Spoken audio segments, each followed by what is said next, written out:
أولا السلام عليكم ورحمة الله وبركاته. دعوة يا الكسر وهذا الجانل كأقوى أوفيشال. هذا جانل كعصب تاي سبسكرايب صار موقع كان لايك جري صاحب هذا الوذاك محسندين. وحن كجرنا حالين امتحانكي فصل كسديدات لبكون لباتري سدح قبل كبنادر part 3 match the words in column A with their correct ending in column B. وحاسكو بيجيسا column A iyo column B ayaan isku beegaynaa. haddii aan fiirino su-aasha nambarka 31 happy ereyga happy oo farxad ah waxaa ku aadi doonaa xarafka ama nambarka u dambeeya glad ayaa ku aadi doonaa. nambarka 32 fireman waxaa ku aadi doonaa puts out fires ayaa ku aadi doonaa. nambarka ku xiga 33aad wuxuu noqonayaa markaa analogies waxaa la mid ah similarities ayaa la mid ah ayuu ku beegmi doonaa. nambarka 34aad haddii aan fiirino proverb mahmaah ayaa ku beegmi doona waxaa ku beegmi doonaa too many cookies spoil the broth ayaa ku beegmi doona oo mahmaahda ah. haddii aan fiirino 35aad lifestyle maxaa waaye a way in which a person lives waa qofka habka u nool yahay ayaa ku beegmaysa oo nambarka u koreeya ah ama qaybta u koreysa ah.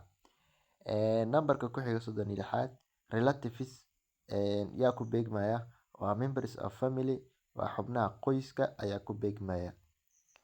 haddii aan fiirino 37 adult yaa ku beegmaya adult waxaa ku beegmaya someone who is no longer child ayaa ku beegmaya waa qof aan ahayn cunug ama caruur. nambarka ku xiga awake yaa ku aadaya waxaa ku aadaya not sleep ayaa ku aadaysa not sleep. nambarka 39aad interjection waxaa ku beegmaya a word that expresses strong feeling ayuu noqonayaa nambarka 39aad.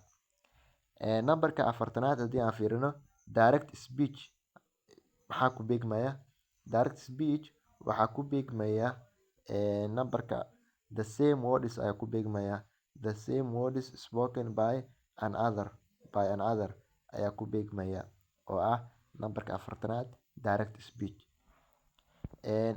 haddii aan fiirino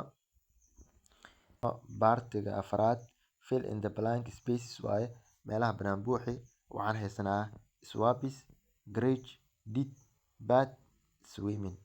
su-aasha koowaad 41 car isto way banaan tahay as airplane isto airport haddaba jawaabto aan ku buuxinayna xaggaas waa great ayaa ku buuxinaynaa.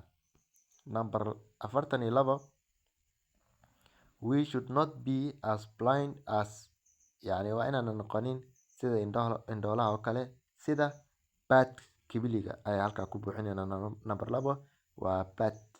number 3 he returned my books yesterday question mark waxay noqonaysaa did he return my book yesterday.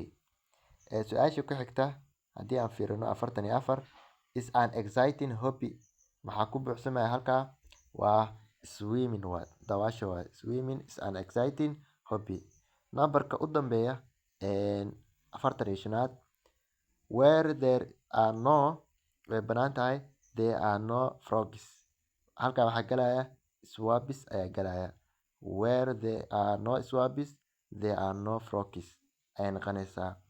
qaybtani ugu dambeysay halka ayaa kusoo gabagabeynaya waxaan rajeynayaa dhammaantiinaba inaad wada baastaan oo imtixaanka alla idin fududeeyo mahadsanidin.